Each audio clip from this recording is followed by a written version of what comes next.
चला तर बनवूया मंचुरियन. मंचुरियनसाठी कोबी घ्यायचा, तो किसून त्याला थोडंसं मीठ लावून ठेवायचं. त्यानंतर त्यातलं पाणी काढून घ्यायचं आणि त्यामध्ये कॉर्नफ्लॉवर, मैदा, आपली लाल तिखट, थोडंसं अद्रक लसूण पेस्ट, हिरवी मिरची, थोडंसं नमक आणि सोया सॉस टाकून त्याचा डो बनवून घ्यायचा.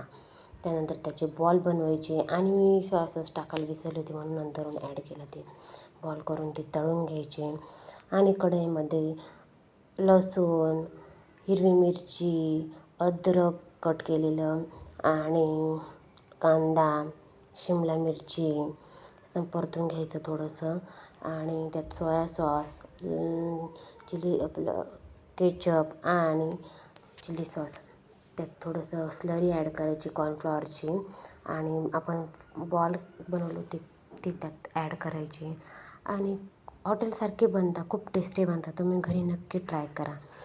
थँक्यू. श्री स्वामी समर्थ.